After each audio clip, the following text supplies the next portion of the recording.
Iniciamos hoy el dictado de la segunda parte de la unidad número 2, demanda de bienes y servicios, de la materia microeconomía. Recordemos que en esta unidad, los contenidos a recorrer son función de demanda, el concepto y variaciones de la demanda, elasticidad de la demanda, la derivación de la demanda y aplicaciones.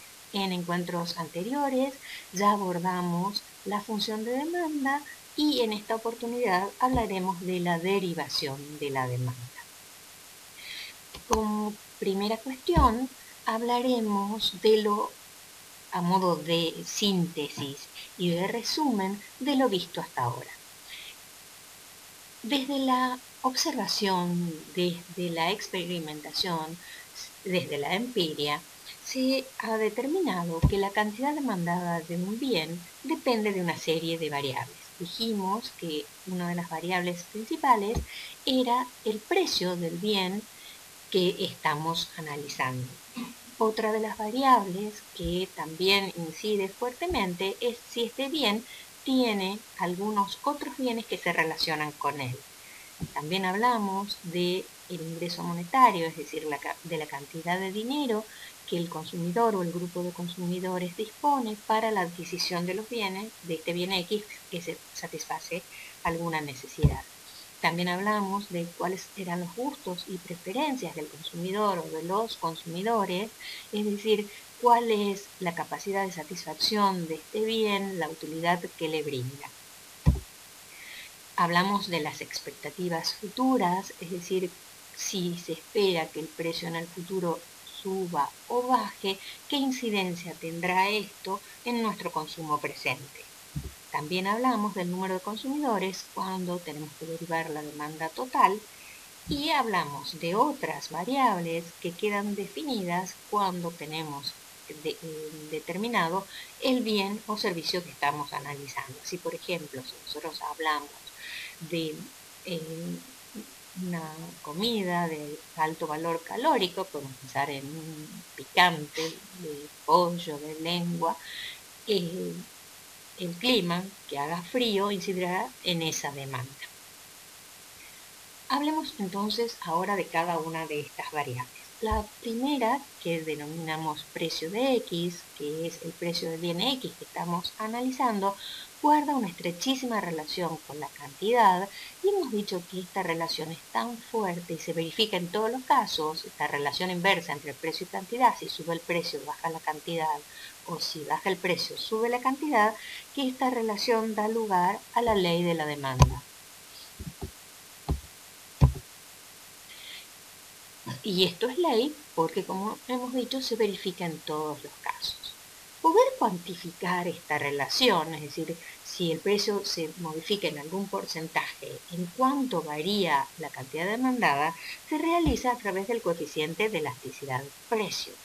Recordemos que como la relación inversa entre precio y cantidad se verifica siempre, esta elasticidad precio de la demanda tiene signo negativo, pero por simplicidad siempre vamos a hablar del valor absoluto de la elasticidad precio. ¿Para qué sirve el valor absoluto de la elasticidad precio? Sirve para determinar qué tipo de demanda es la que enfrenta nuestro empresario. Si es una demanda elástica, si es inelástica, si es de elasticidad igual a 1 o si es perfectamente inelástica o perfectamente elástica. ¿Y para qué le hace falta esto al empresario? Para saber si puede llevar adelante políticas de precios, es decir, en qué caso le conviene subir o bajar el precio a fin de aumentar sus ingresos por venta o sus ingresos totales. Siguiendo con las variables, el precio de Y nos permite entonces saber qué tipo de relación existe entre el bien X y otros bienes relacionados con él. Esta relación se mide a través de la elasticidad cruzada y de acuerdo al signo que tenga la elasticidad cruzada, podremos decir si los bienes X y Y son sustitutos o son complementarios o son independientes cuando no exista ningún tipo de relación. Otra variable importante, como dijimos, es el ingreso monetario, que nos permite saber la capacidad adquisitiva del consumidor o de los consumidores, y para saber qué ocurre con la cantidad demandada X cuando este ingreso monetario se modifica, hablamos de la elasticidad de ingreso, que es la manera de cuantificar esta vinculación, y a partir del signo de esta elasticidad de ingreso podremos saber si el bien X que estamos analizando es un bien normal o es un bien inferior, es decir, si tiene una relación directa con el cambio en el ingreso o una relación inversa. Si cambia el ingreso aumentando, si aumenta el consumo será un bien normal y si disminuye el consumo de X será un bien inferior. Respecto de los gustos y preferencias, el modo de cuantificar su incidencia en la demanda está a través de la elasticidad publicidad, es decir, si aumenta el gasto de publicidad que hacen las empresas, en cuanto repercute en la demanda del bien X. Hay bienes que son altamente susceptibles a campañas publicitarias. Fíjense cuánto se esmeran las empresas de telefonía celular para mostrar sus ventajas, porque en este caso esa campaña publicitaria incide fuertemente en los gustos y preferencias de los consumidores, haciendo que se aumente la demanda. Existen otros bienes para los que una campaña publicitaria no tendrá ningún efecto. Pensemos, por ejemplo, en un remedio, en un antibiótico. Por mucha propaganda que se haga, si no estamos enfermos, no vamos a demandar ese bien. De manera tal que hay que tener muy en cuenta esta incidencia a la hora de determinar si hacemos la campaña o no, para saber el efecto positivo o nulo que pueda tener esa campaña. Respecto de las expectativas, como dijimos, las expectativas nos dicen qué pasará en el futuro con el precio y cómo ese precio futuro incide en nuestra demanda presente. De manera tal que a través de conocimientos de cómo sería el precio en el futuro, podremos tener el efecto que el tiempo tiene en nuestra demanda. Otra de las cuestiones a tener en cuenta es cómo se modifica el número de consumidores, y acá podemos tener la elasticidad crecimiento vegetativo o elasticidad número de consumidores, que me dirá, a medida que aumenta el número de consumidores, esta demanda crece o no, y en cuánto crece. Y por último, en los etcétera que ustedes puedan poner en las distintas demandas definidas, tendrán que tener en cuenta si esas variables son aptas de ser cuantificadas y en ese caso definirán otro tipo de elasticidad que las afecte. Algo a tener en cuenta es que si ustedes observan la columna de las elasticidades, la única elasticidad que tiene valor absoluto es la elasticidad precio porque tiene signo negativo. Y la referencia del tipo de demanda o el número que limita que una demanda sea elástica o inelástica es el 1. A diferencia de esto, el resto de las elasticidades no tienen valor absoluto porque el signo es fundamental. Otra cuestión importante a definir es que cuando nosotros hablamos de la relación de precio del bien X y la cantidad demandada del bien X, movernos porque se modifica el precio hará que pasemos de un punto a otro sobre la misma demanda. Es decir, que el cambio en el precio de X hará que haya un cambio en la cantidad demandada. Tenemos una sola demanda y nos movemos de un punto a otro sobre la misma demanda. A diferencia de esto, cualquier cambio en el resto de las variables lo que provocará serán desplazamientos de la demanda. En consecuencia, lo que tendremos es un cambio en toda la demanda, en toda la función de demanda. Gráficamente se podrá observar esto porque tendremos dos funciones de demanda diferentes en nuestro sistema de ejes. Distintas escuelas trataron de darle un marco teórico, de generar teorías que expliquen cómo se deriva la curva de demanda. Nosotros, para lograr esto, hablaremos en primer lugar cómo incide el consumo de un bien o servicio en particular o qué ocurre con el consumidor cuando su consumo es de dos o más bienes o servicios, como ocurre en la realidad. Las escuelas que hablaron de esto fueron la escuela clásica y la escuela neoclásica. Para ello entonces nosotros hablaremos del consumo de un bien y cuál es el equilibrio del consumidor. El punto de partida, o los puntos de partida o supuestos, tanto de la escuela clásica como la escuela neoclásica, es suponer que un consumidor actúa racionalmente. ¿Esto qué quiere decir? Que ante la posibilidad o ante la certeza, de acuerdo a estas escuelas, de que el consumidor tiene toda la información disponible de los bienes que puede consumir, las calidades de los bienes, los precios de los bienes, elegirá aquellos bienes que le reporten la mayor utilidad, que es el objetivo que persigue y que aparece en segundo lugar. Es decir, que no, el consumidor que nosotros analizamos es un consumidor racional cuyo objetivo es maximizar el nivel de utilidad. En el primer caso, cuando hablemos del consumo de un bien o servicio, la función de utilidad entonces dependerá del consumo de este único bien o servicio. Y cuando generalicemos esto a todos los bienes que consume un consumidor, la función de utilidad incluirá el resto de los bienes que este consumidor este, consume o adquiere. El primer caso entonces es cuando hablamos del consumo de un solo bien. En este caso nosotros tendremos la función de consumo, de utilidad, perdón, cuyo objetivo es maximizarla. ¿Qué quiere decir maximizarla?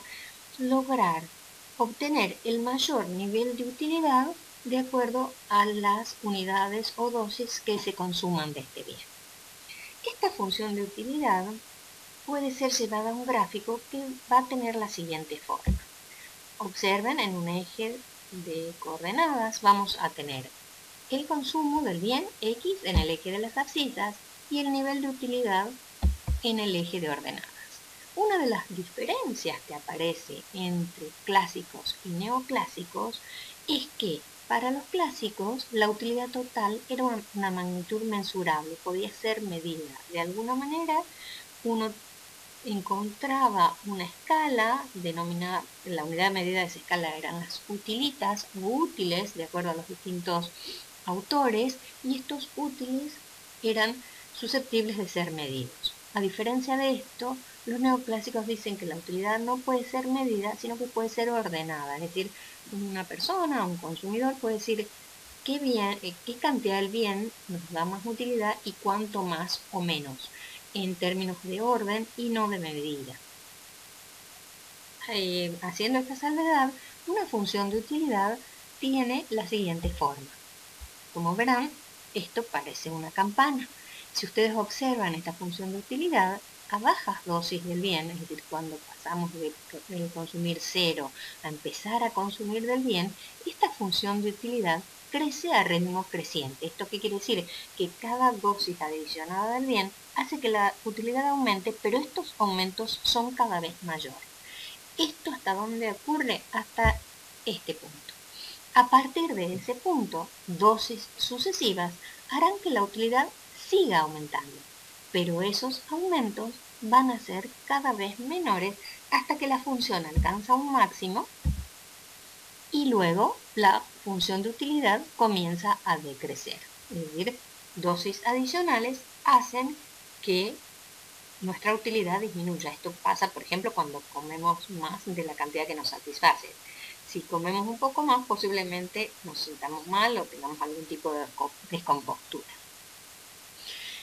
A partir de esta función de utilidad se derivan otros conceptos que siempre se harán a partir del concepto total. El primero de ellas es la utilidad media. La utilidad media es el promedio que cada cantidad consumida nos reporta de utilidad. Así, por ejemplo, si tenemos una utilidad total de 100, suponiendo que se puede medir, y consumimos 10 unidades, cada unidad me reporta 10 utilitas o 10 útiles. Esto es lo que nos dice la utilidad media. Gráficamente, para llevar esta función a un sistema de ejes que estará en otro sistema de coordenadas, porque recordemos que los conceptos totales y los conceptos unitarios deben estar en dos gráficos diferentes, tendremos el nivel de consumo de X en el eje de abscisas y la utilidad media en el eje de ordenadas.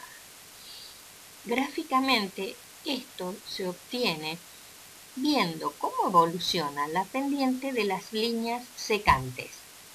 Estas líneas secantes lo que nos muestran entonces son rayos que parten desde el origen, y si nosotros vamos tirando estos rayos a diferentes puntos de la utilidad total, veremos que la línea que parte del origen y se convierte en tangente a su vez de la función de utilidad será la de mayor pendiente. ¿Esto qué quiere decir?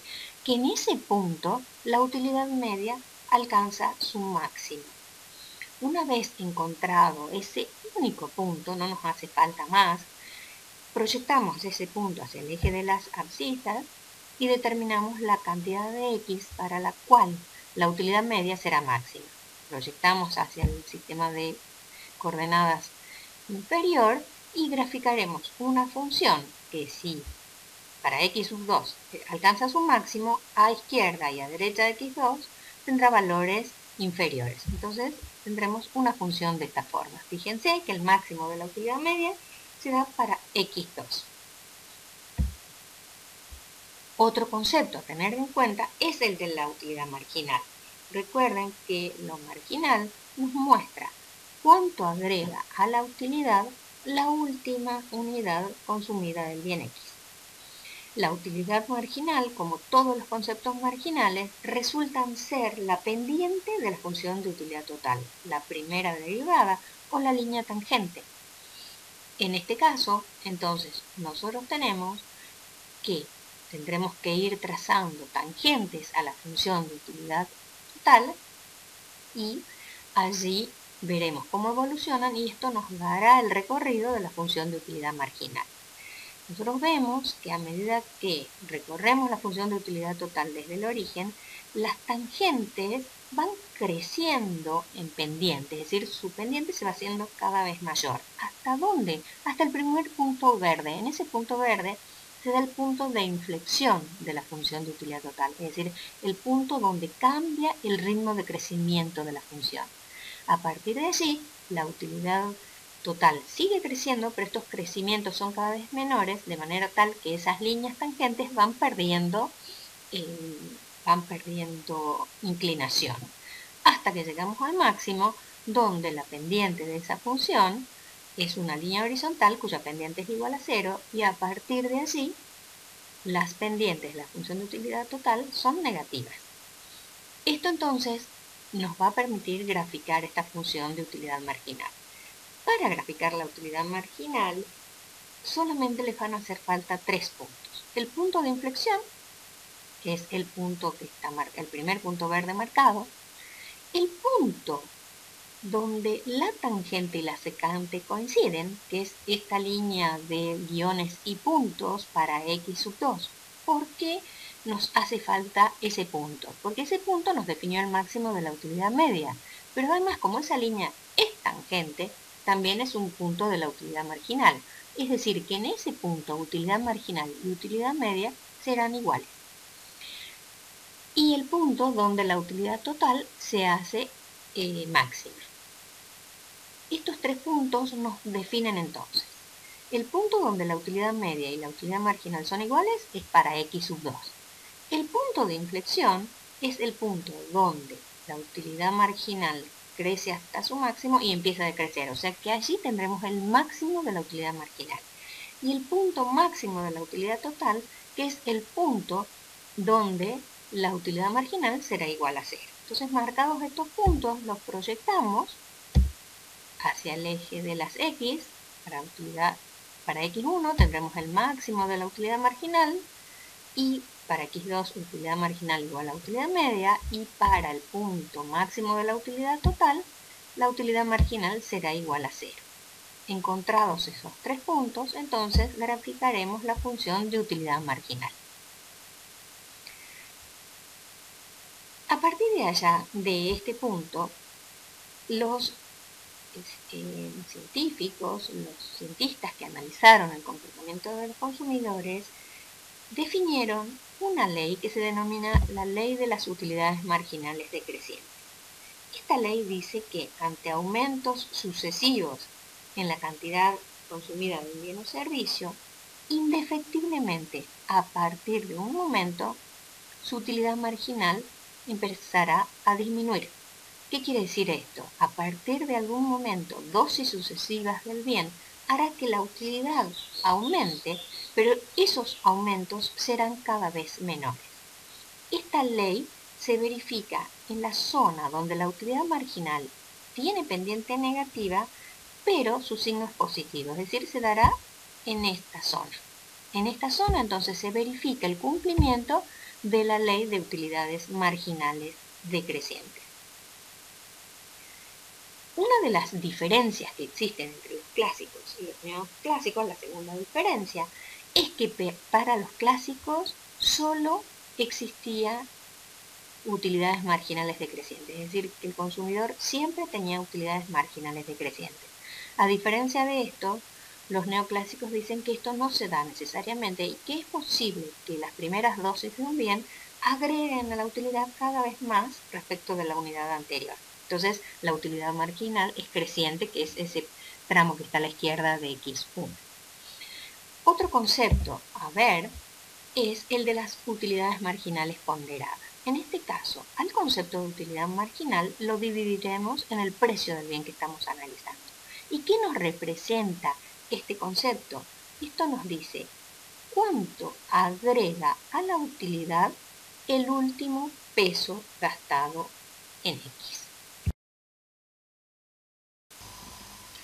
Para hacer un poco más real el modelo visto y de esta manera se va a complejizar, vamos a pensar en un individuo o en un consumidor que adquiere más de un bien o servicio, que es lo que hacemos todas las personas en esta sociedad capitalista. En este caso, entonces, nuestra función de consumo, de utilidad, dependerá del consumo de todos los bienes y servicios que un individuo o grupo de individuos necesitan para satisfacer sus necesidades. La utilidad es la capacidad que tienen estos bienes de satisfacer esta necesidad. Para simplificar este modelo complejo de por sí, vamos a suponer que los bienes se van a agrupar en dos bienes que llamaremos X y Y, o dos grupos de bienes, que pueden ser bienes durables y bienes no durables, bienes de primera necesidad y bienes que satisfacen necesidades que no son primarias, es decir, que cada uno le puede dar el nombre y la característica que desee a esos bienes. Como en el caso del modelo anterior, el objetivo de nuestro consumidor es maximizar este nivel de utilidad. ¿Esto qué quiere decir? Obtener la mayor satisfacción posible del consumo de estos bienes. En el modelo anterior, como hablábamos de un solo bien, y si ustedes observaron el gráfico, cuando se maximiza la utilidad, cuando la función de utilidad de este único bien alcanza su máximo, o sea que su utilidad marginal es igual a 0. En este caso, como tenemos más de un bien, la situación será diferente. Una cuestión que vamos a presentar a continuación es cómo combinar estas tres variables de esta última ecuación, utilidad total, bien X y bien Y, en un solo gráfico. Fíjense que son tres variables. Entonces, ¿cómo vamos a hacer? Vamos a partir de un sistema de coordenadas en el que tendremos los bienes X y Y en los ejes. Y se le presentará al consumidor una combinación de sus bienes. Por ejemplo, esta del punto A. En este punto A, si ustedes proyectan el punto A, tendrán cierto consumo de X y cierto consumo de Y.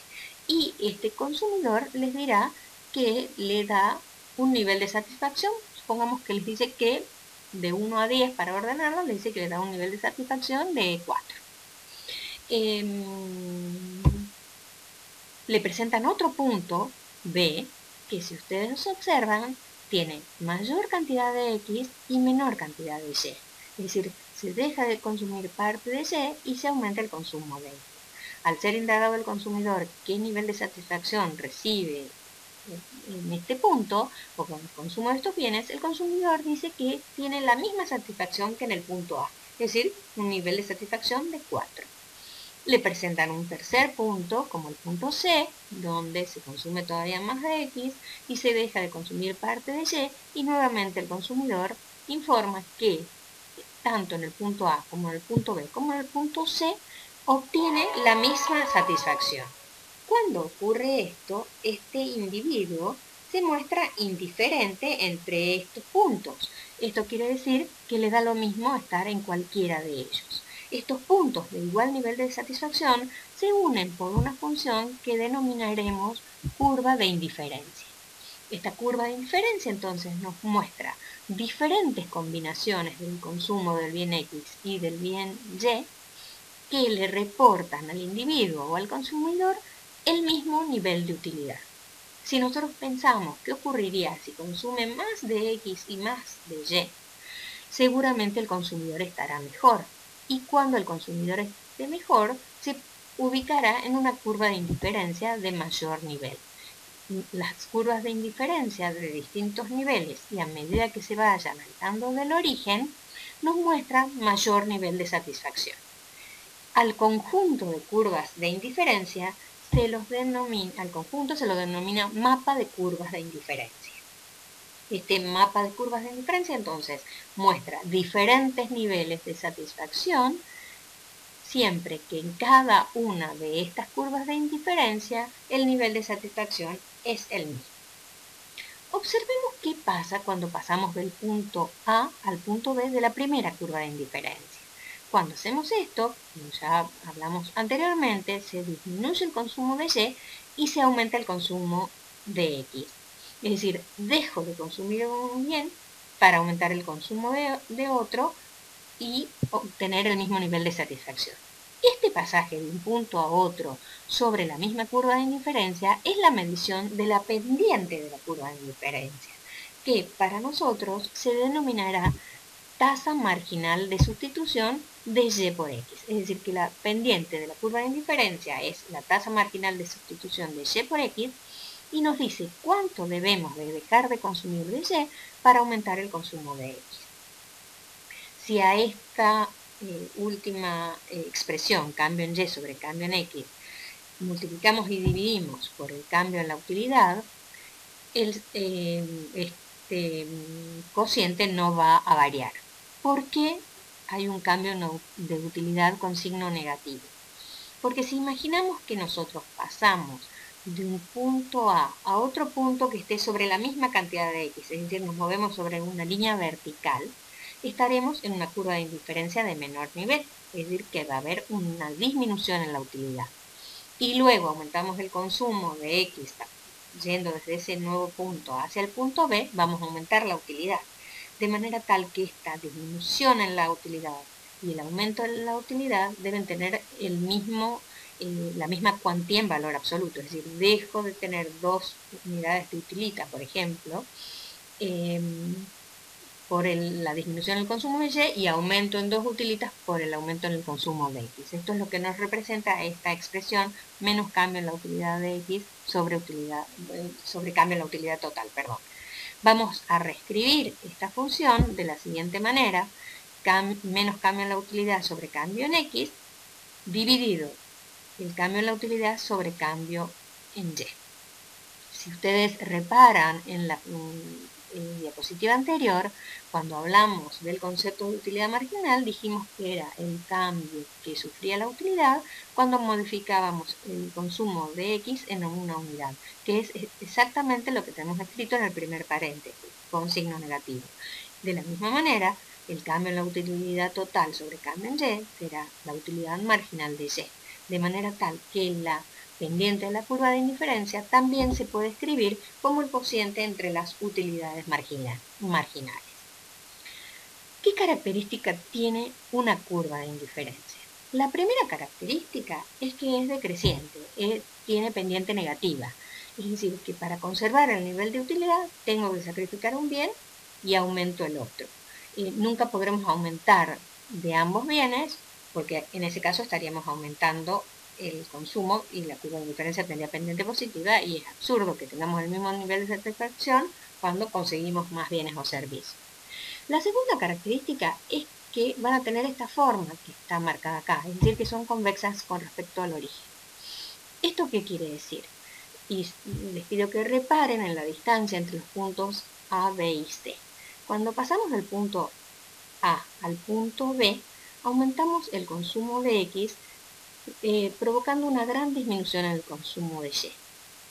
Cuando pasamos de B a C, aumentamos el consumo de X en la misma cantidad que aumentamos X de A a B, pero el sacrificio que hacemos de Y ahora es menor al sacrificio anterior.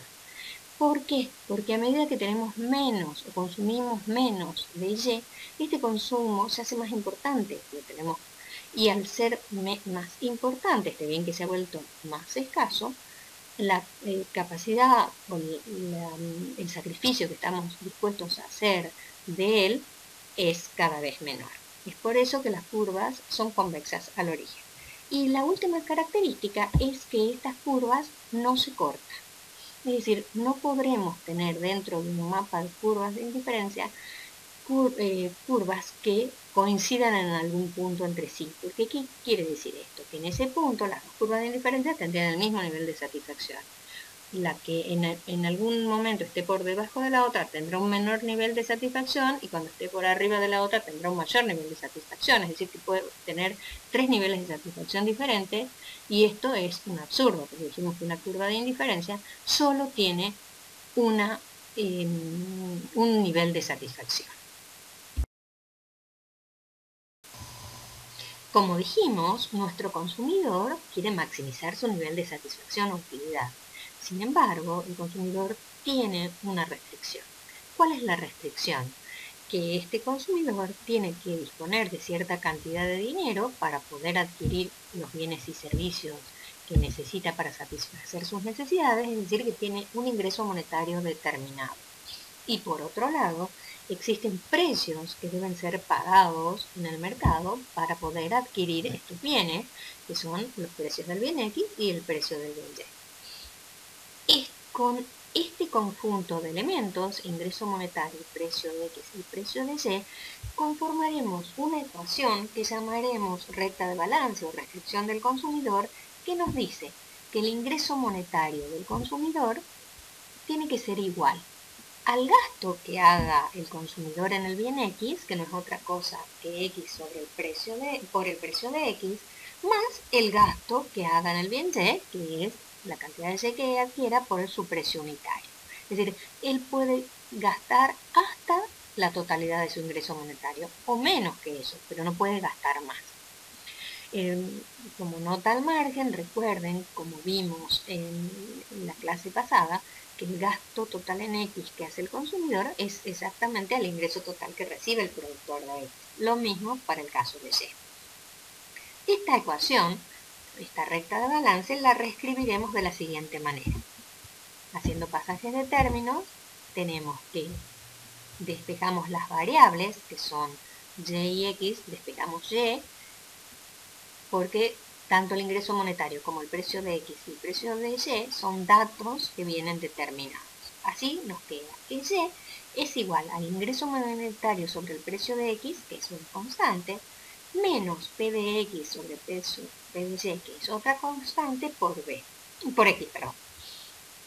Ingreso monetario sobre el precio de X no es otra cosa que la ordenada al origen, es decir, el punto donde la función que ustedes grafiquen corta el eje de las ordenadas cuando la coordenada de las abscisas es igual a 0. Es decir, si X es igual a 0, fíjense que Y va a ser igual al ingreso monetario sobre P de X. Menos P de X sobre P de Y va a ser la pendiente, porque esta es la ecuación de una recta. Y esta recta tiene pendiente negativa. Para graficar esta función, entonces, llevaremos nuestras variables a un sistema de ejes, donde tendremos X en el eje de las abscisas y Y en el eje de las ordenadas y haremos el siguiente supuesto. Si no compro nada de X, ¿cuál es la cantidad máxima de Y que se puede adquirir? Y esta será la ordenada al origen. Y si no compro nada de Y, ¿cuál es la máxima cantidad de X que puedo adquirir? Y esta será la abscisa al origen. Para encontrarlas, entonces, buscaremos el punto donde el ingreso monetario divide el precio de Y, que es la ordenada al origen, y el otro punto será el ingreso monetario sobre P de X, que será la abscisa al origen.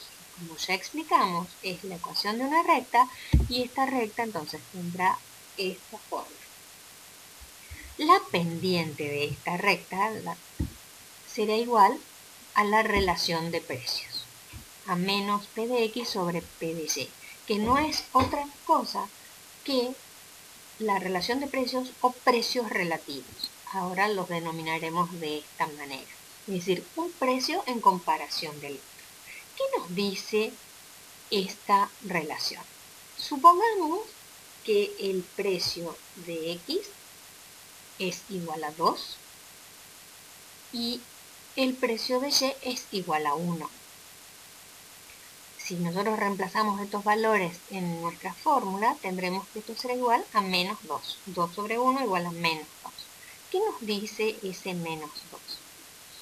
Que para aumentar en una unidad el consumo de X, que es el denominador de los incrementos, tengo que reducir en 2 unidades el consumo de Y. ¿Por qué esto? Porque al reducir en 2 unidades el consumo de Y, cada unidad de Y costaba 1 peso, libero 2 pesos, que van a ser los que me van a permitir adquirir una unidad adicional de X. Esta relación es muy importante y a partir de ahora será fundamental en todos los análisis que hagamos. ¿Cómo se puede modificar esta recta de balance? Cuando varíen algunos de los elementos que permanecen constantes. Si, por ejemplo, aumenta el ingreso monetario de los consumidores, fíjense que ese ingreso monetario solo está en la ordenada al origen de la ecuación de la recta que está a la derecha en la zona de las fórmulas. Si se modifica la ordenada al origen y la pendiente, la inclinación de la recta no se modifica, la recta se desplazará paralelamente si aumentó el ingreso monetario. En caso de que disminuyera, se desplazará paralelamente hacia el origen. ¿Qué significa que la recta de balance se modifique, se mueva hacia derecha o izquierda? Que nuevas combinaciones de X y de Y pueden ser adquiridas para el consumidor si se fue a la derecha, o que menos combinaciones de las que antes podía adquirir ahora podrá adquirir. Otra modificación que puede ocurrir es que cambie, por ejemplo, el precio de X solamente. Si el precio de X disminuye, es decir, X se hace relativamente más barato, la abscisa al origen, que es donde está el P de X, en el denominador, si disminuye, ese ingreso monetario sobre P de X será mayor. Es decir, que esa abscisa al origen se correrá a la derecha. La pendiente de la recta de balance se hace menor y partiendo desde la misma ordenada al origen tendremos un desplazamiento de la recta de balance. Nuevamente, nuevas combinaciones de X y de Y son posibles de adquirir ahora por este consumidor que sigue teniendo el mismo ingreso monetario. Queda para ustedes ver cómo serían los movimientos cuando el precio de X aumenta o cuando el precio de Y aumenta o disminuye. Como vimos en las diapositivas anteriores, nuestro consumidor tiene como objetivo maximizar su utilidad, que depende del consumo de los bienes X y Y, y que está representado por las curvas de indiferencia, y la pendiente de las curvas de indiferencia es la tasa marginal de sustitución de Y por X, que es igual a la relación o al cociente de utilidades marginales de los bienes considerados, sujeto a que tiene una restricción. Y esta restricción se grafica a partir, o se visualiza a partir de la recta de balance. Esta recta de balance tiene como pendiente la relación de precios o los precios relativos. Si observan ambos gráficos, las variables que se vinculan, X y Y, coinciden, por lo que podremos unir estos dos gráficos o superponer ambos gráficos para encontrar finalmente el equilibrio del consumidor. Para ello, entonces, partiremos de un primer sistema de ejes en el que tenemos nuestra recta de balance. Esta recta de balance, como dijimos, limita la zona de combinaciones posibles de ser adquiridas de aquellas que son inalcanzables para el consumidor.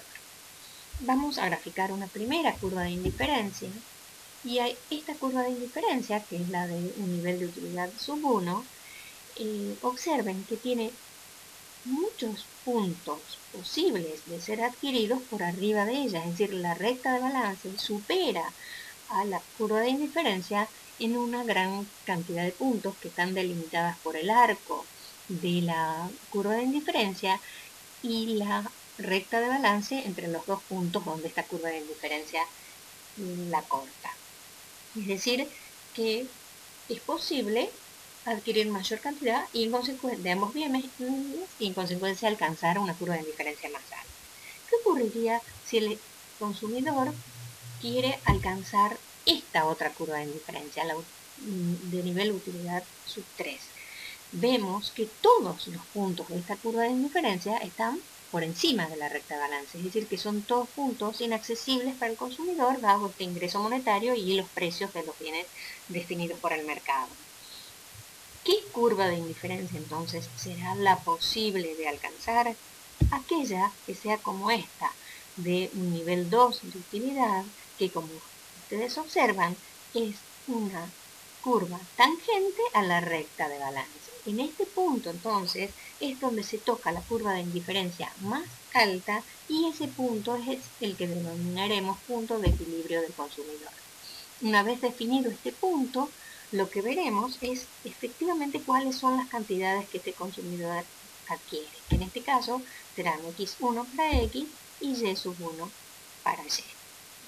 ¿Qué se cumple en este punto de equilibrio? Como dijimos, en ese punto recta de balance y curva de indiferencia son tangentes.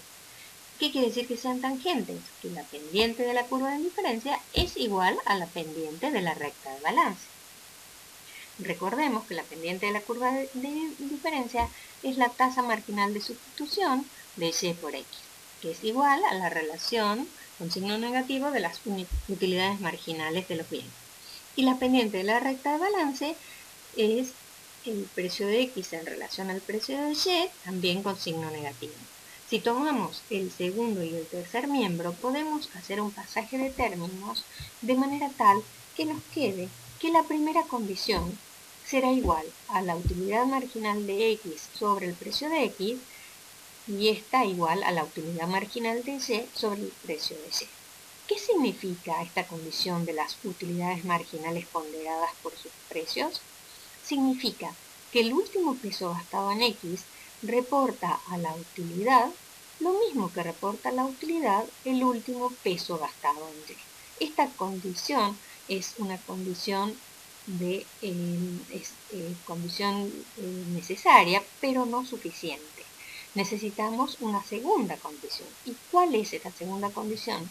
Que este punto esté sobre la recta de balance. ¿Qué quiere decir esto? Que se gaste totalmente el ingreso monetario del consumidor.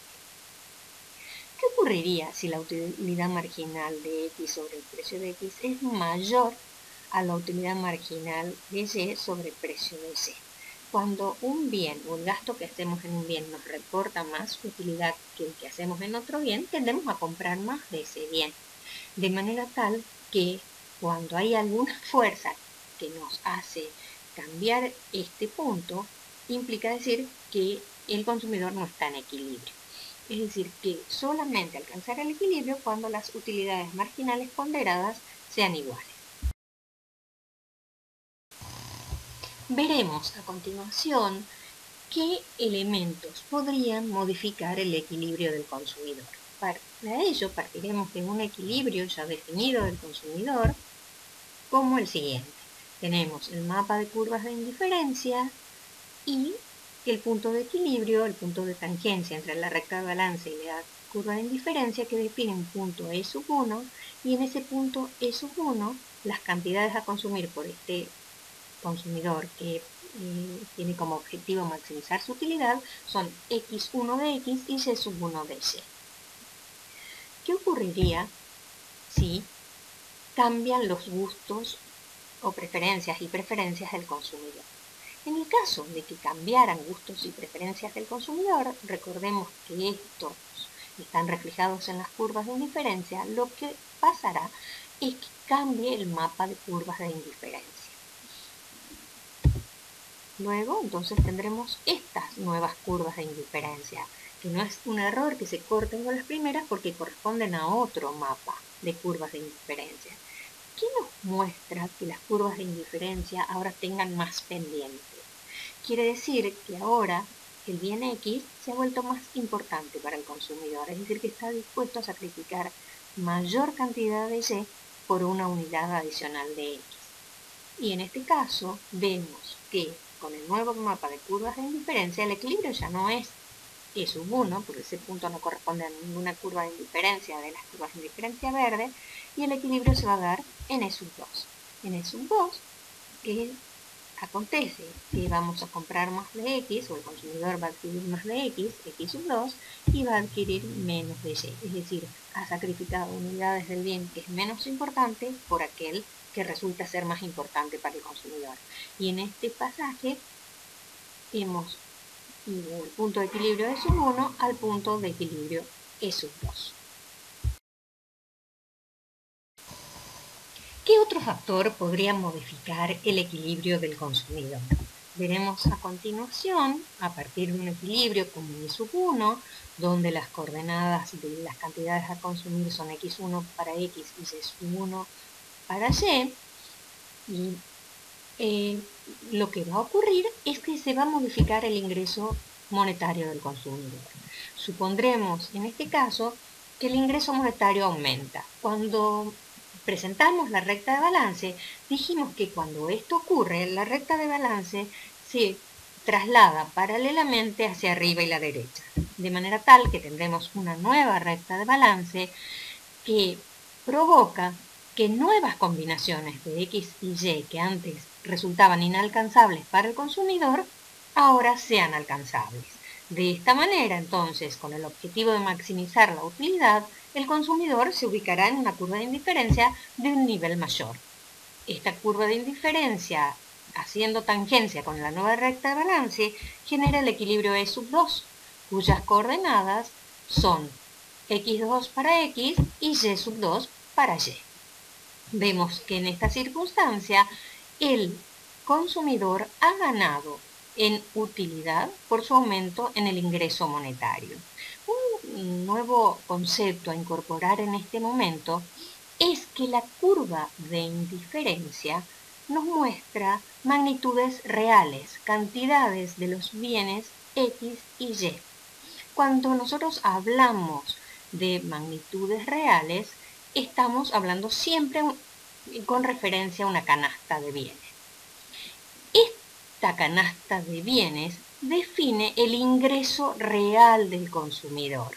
Es decir, que acá vamos a tener un ingreso monetario o nominal dado por la curva por la recta de balance, y un ingreso real que está representado por la curva de indiferencia. Es decir, que cuando he pasado de E sub 1 a E sub 2, nuestro consumidor, al haber ganado en utilidad, aumentó su ingreso real. Supondremos un nuevo aumento del ingreso monetario.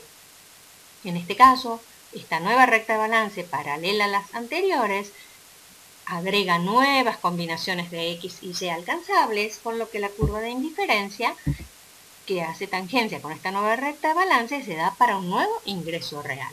Allí definimos un nuevo equilibrio en la tangencia, E sub 3, que tiene como coordenadas X3 y Y sub 3. Estos puntos de equilibrio que se dan cuando se modifica el ingreso monetario del consumidor se van a unir por una función que denominaremos curva de ingreso-consumo. Es decir, que la curva de ingreso-consumo resulta ser la unión de los puntos de equilibrio del consumidor cuando se modifica el ingreso monetario. Otras lecturas se pueden hacer a partir de este gráfico. Si nosotros observamos, hemos pasado del equilibrio 1 al equilibrio 2 y al equilibrio 3. ¿Por qué? Porque aumentó el ingreso monetario del consumidor. Y estos distintos ingresos monetarios provocaron distintos consumos, tanto de X como de Y. Si aislamos entonces el efecto del ingreso monetario sobre el consumo de X, veremos que aumentó el ingreso monetario y aumentó el consumo de X, con lo que podemos decir que se desprende de este efecto ingreso que X es un bien normal. Lo mismo podemos hacer para Y. Al aumentar el ingreso monetario, el consumo de Y también aumentó, de manera tal que en este caso X y Y son normales. Repasando algo de lo que hemos visto en el tema de elasticidad, podemos decir que si X es normal, su elasticidad de ingreso será positiva. De la misma manera, si Y es normal, su elasticidad de ingreso será positiva. También, de acuerdo a lo que vimos, cuando vimos modificaciones en el ingreso monetario y su repercusión en la demanda de un bien, vimos que también se podía graficar una función que habíamos denominado curva de Engel, que teníamos el consumo de un bien en un eje, en este caso X, y el ingreso monetario en el otro, y al tratarse de un bien normal, su ingreso monetario, su función de Engel era creciente o tenía pendiente positiva. En este caso también, como Y es normal, podemos hacer exactamente lo mismo para este bien y tendremos otra curva de Engel con pendiente positiva. Es decir, que a partir del efecto ingreso podemos deducir qué signo tiene el coeficiente de elasticidad de ingreso y cómo será la curva de Engel. Hablaremos de otro cambio que puede darse en el equilibrio del consumidor. Partiremos nuevamente de un equilibrio como el definido en las diapositivas anteriores, equilibrio de sub 1, que tiene como coordenadas de consumo x1 para x y y sub 1 para y. Supondremos que se va a verificar un cambio en los precios relativos, en la pendiente de la función de recta de balance. Supondremos además que este cambio será una disminución en el precio de X. Si disminuye el precio de X y el ingreso monetario y el precio de Y no se modifican, la nueva recta de balance partirá de la misma ordenada al origen que la recta de balance original, pero su abscisa al origen será hacia la derecha de la anterior. ¿Por qué? Porque al haber bajado el precio de X con el mismo ingreso monetario, podré comprar más cantidades de X. Luego entonces la función de la recta de balance quedará de la siguiente manera. Como vemos, esta nueva recta de balance también verifica un aumento en las combinaciones alcanzables de X y Y, por lo que podremos ubicarnos en una curva de indiferencia superior, lo que implica que si bien el ingreso monetario permaneció constante, el ingreso real aumentó y en ese punto alcanzamos el equilibrio en la tangencia de ambas funciones, nueva recta de balance con la nueva curva de indiferencia en E sub 2. E sub 2 tendrá otras coordenadas para el consumo de X y para el consumo de Y, tales como X2 y Y sub 2. Cuando ocurre esto, decimos que lo que sucede es un efecto precio y este efecto precio se une a través de la curva de precio-consumo, que será la unión de puntos de equilibrio del consumidor cuando lo que se modifica es un solo precio. Ya hemos hablado que las modificaciones en el equilibrio del consumidor provocarán un efecto precio, un efecto ingreso. Ahora hablaremos de un nuevo efecto que se denomina efecto sustitución. Este efecto sustitución implicará lo siguiente. Vamos a partir de un equilibrio como el que teníamos anteriormente y lo que supondremos es que cambiarán los precios relativos y o el ingreso monetario, es decir, precio de X, precio de Y e ingreso monetario, todos simultáneamente o por lo menos dos, de manera tal que la utilidad total permanezca constante o lo que es lo mismo que el ingreso real permanezca constante. Es decir, que partimos del equilibrio cero en el que se definen las coordenadas x0 y y sub 0 para x y supondremos que los cambios en las constantes de la recta de balance serán tales que la nueva recta de balance hará tangencia en la misma curva de indiferencia. Esto garantiza que la utilidad total sea constante porque nos ubicamos sobre la misma curva de indiferencia. Entonces vamos a tener una recta de balance como esta. En este caso, entonces, definimos un nuevo equilibrio E sub 1, cuyas coordenadas son x1 y y sub 1. Si observamos el cambio que hubo en la recta de balance, lo que vemos es que la ordenada al origen disminuyó, es decir, la ordenada al origen se da para un menor nivel de consumo de Y. Y la abscisa al origen se da para un mayor nivel de consumo de X. ¿Esto qué nos quiere decir? Que relativamente o en comparación, Y se volvió más caro que X. Y al volverse más caro, compramos menos de Y y compramos más de X. Este efecto que se da cuando pasamos de E sub 0 a E sub 1 se denomina efecto sustitución. Y este análisis realizado de esta manera, como está planteada en este gráfico de la izquierda, se debe a un autor que se denomina Hicks, cuyo apellido es Hicks. Sin embargo, existe otro autor cuyo apellido es Slatsky, que plantea este efecto sustitución de una manera diferente. Este autor dice que cuando cambian los precios relativos y o el ingreso monetario, esta nueva recta de balance debe ser tal que nos permita consumir lo mismo que consumíamos originalmente, es decir, lo mismo que consumimos en E sub 0. Así, la nueva recta de balance tendría que pasar por E sub 0. Al pasar por E sub 0, observamos que esta nueva recta de balance supera la curva de indiferencia anterior en el tramo en el que la nueva recta de balance está por encima de la curva de indiferencia utilidad total sub 0, con lo que esas nuevas combinaciones son alcanzables para el consumidor. Luego alcanzará una curva de indiferencia mayor que me va a dar un nivel de equilibrio en E sub 1 que le permite consumir al individuo mayor cantidad de X y mayor cantidad de Y. Cuando hablamos de este autor, entonces decimos que el ingreso real está aparentemente constante porque en realidad el ingreso real aumentó del nivel de utilidad 0 al nivel de utilidad 1.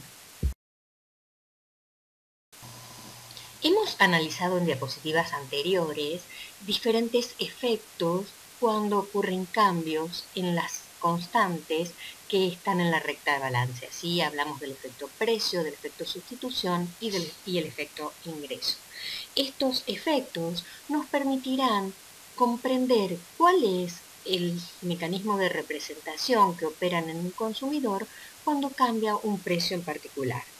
Partiendo de un equilibrio determinado como este que tenemos acá en E sub 1, se definen entonces que en ese punto el consumidor maximiza su utilidad, en tanto la recta de balance y la curva de indiferencia son tangentes, es decir, que las utilidades marginales ponderadas de los bienes por sus precios son iguales y se está gastando todo el ingreso. En ese punto se definen entonces las coordenadas de consumo de los bienes X en X1 y Y en Y sub 1.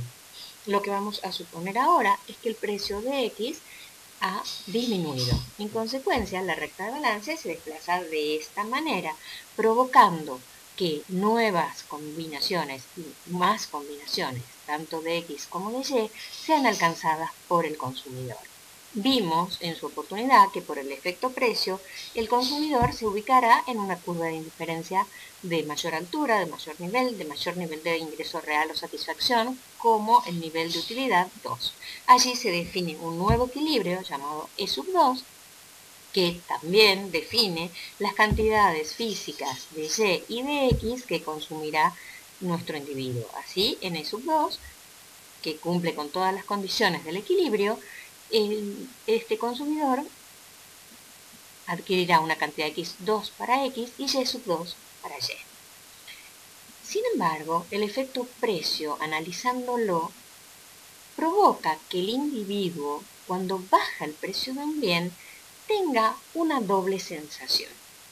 Por un lado, si baja el precio del bien X, si comparamos este bien respecto de los otros, este bien se ha vuelto relativamente más barato, por lo que operará un efecto sustitución de los bienes que son relativamente más caros por mayor cantidad del bien que es relativamente más barato.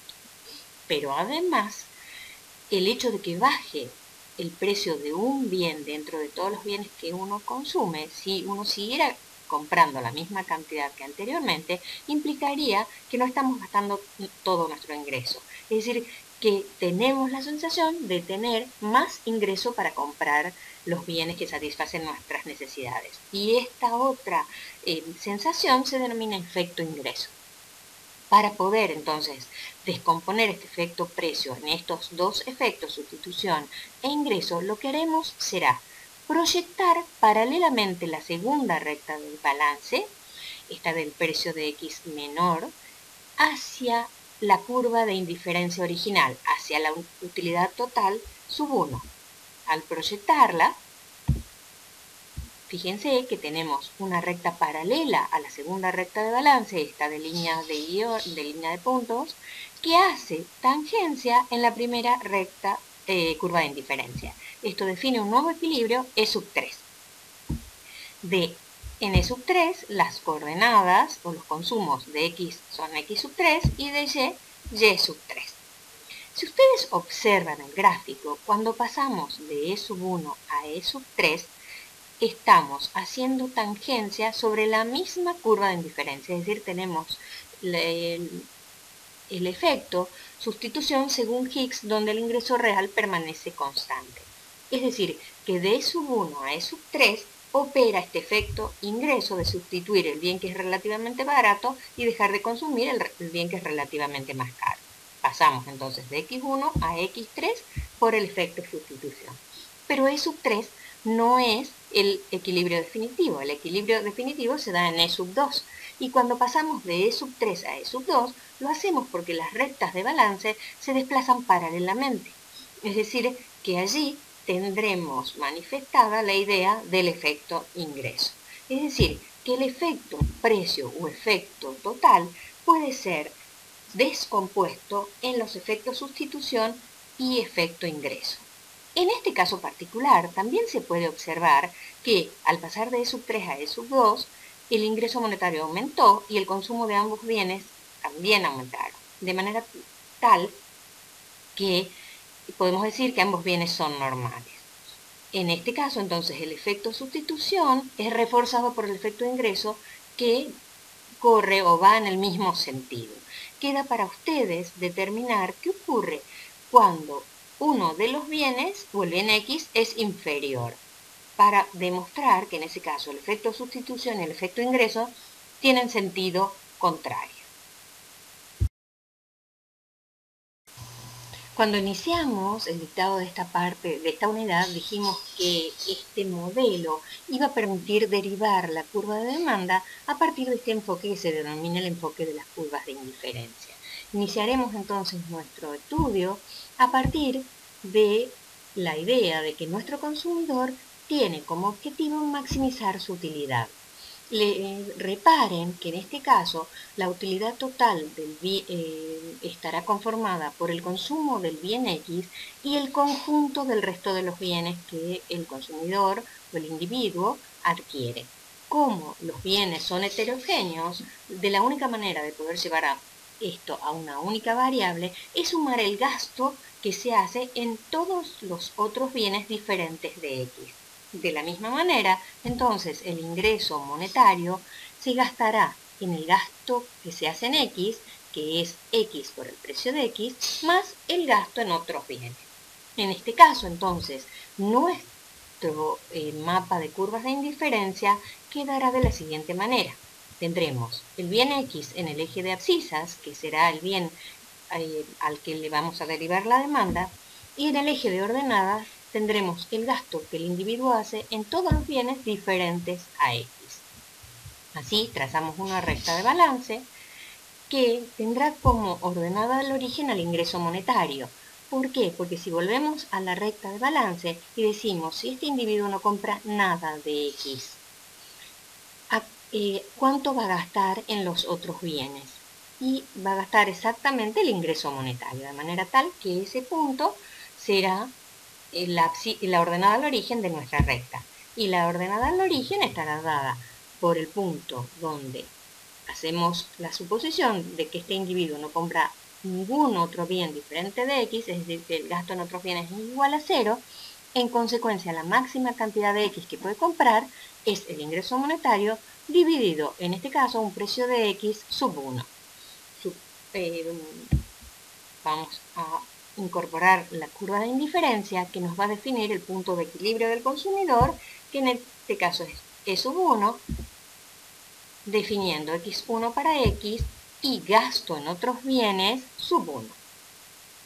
En este momento estamos en condiciones de definir cuánto se gasta en X, que corresponde a esta llave que se desplegó a la izquierda de la diapositiva. ¿Cómo llegamos a determinar ese segmento? Si tenemos que el total del ingreso monetario es la ordenada al origen y en X se gasta gasto en otros bienes sub 1, la diferencia que hay entre el total del ingreso menos lo que se gasta en otros bienes será el gasto en X, que corresponde entonces al segmento que va desde gasto en otros bienes sub 1 hasta el ingreso monetario. Este punto entonces será un punto de la demanda de X. Tendremos X en el eje de las abscisas y precio de X en el eje de ordenadas. Derivaremos desde el gráfico superior la cantidad de X definida en el equilibrio y arbitrariamente determinaremos un precio que será el precio de X que está en el eje de las abscisas del gráfico superior. Ese punto será un primer punto de nuestra demanda. Vamos a suponer ahora que el precio de X disminuye, como hicimos en la diapositiva anterior, y este consumidor entonces está en condiciones de alcanzar una curva de indiferencia más alta. En esta curva de indiferencia se definirá nuevamente el equilibrio y definiremos cantidad de X en X sub 2, gasto en otros bienes sub 2 y la diferencia nuevamente entre el ingreso monetario y el gasto en otros bienes sub 2 será el monto que este individuo destinará de su ingreso monetario a la compra del bien X. Fíjense entonces que este segmento ahora se ha reducido a esta longitud. Nuevamente, proyectamos el punto de equilibrio X sub 2 hacia el eje de las abscisas en el gráfico inferior. La pregunta que podemos hacernos es, ¿podemos deducir a partir de toda esta información qué tipo de elasticidad tiene la demanda? Lo podemos hacer, pero antes vamos a decir que entre E sub 1 y E sub 2 opera un efecto precio, con lo que la unión de esos puntos nos da la curva de precio-consumo. ¿Cuál será el razonamiento a seguir para definir la elasticidad precio de la demanda que estamos derivando? Para ello acudiremos a todo lo visto en la segunda parte de la primera parte de esta unidad y recordaremos ciertos conceptos que vimos en aquel momento. Vamos a decir entonces que cuando pasamos de E sub 1 a E sub 2, lo hicimos porque el precio de X disminuyó. Si ustedes observan, al haber disminuido el precio de X, el consumo de X aumenta porque pasamos de X1 a X2. Con esto verificamos el cumplimiento de la ley de la demanda. Es decir, que con esto ya podemos decir que la demanda que vamos a derivar va a tener pendiente negativa. Ahora, ¿qué ha pasado cuando disminuye el precio y aumenta la cantidad con el gasto en X? Acá observamos las llaves de la izquierda del gráfico y vemos que el segmento que corresponde al gasto en la situación 2 es menor al segmento que corresponde al gasto en la situación 1, es decir, que el gasto en X disminuyó. Con esta relación lógica podemos deducir lo siguiente. Si el gasto en X no es otra cosa que el producto de X por el precio de X, el precio de X baja, la cantidad de X aumenta y de ese producto el resultado es menor, quiere decir que la disminución en el precio ha sido de mayor impacto, de mayor fuerza, de mayor porcentaje que el aumento en la cantidad. Luego, si el cambio porcentual en el precio es mayor al cambio porcentual en la cantidad, la elasticidad de esta demanda será menor que 1. Con estos datos, entonces, ya estoy en condiciones de decir que cuando la curva de precio-consumo tiene pendiente positiva, la demanda que se derivará será inelástica. Para graficar esto de manera correcta, lo aconsejable es alejar los precios entre sí, es decir, que el precio de X1 y el precio de X2 en la gráfica inferior tengan cierta distancia y que la función de demanda que deriven allí para que se garantice que es inelástica en todos sus puntos sea curva. Recuerden que una demanda recta puede pasar de ser elástica a ser inelástica muy rápidamente porque una demanda recta tiene todos los tipos de elasticidades. Y acá dijimos que es inelástica, entonces debe ser curva. Queda para ustedes definir qué forma tendrá la curva de precio-consumo cuando la elasticidad precio es igual a 1. ¿Qué forma tendrá la curva de precio-consumo cuando la elasticidad de la demanda sea mayor que 1 o la demanda sea elástica? ¿Y qué forma tendrá la curva de precio-consumo cuando la demanda que se derive presente todos los tipos de elasticidades, es decir, sea una demanda recta? Con esto entonces hemos terminado la segunda parte de la unidad número 2.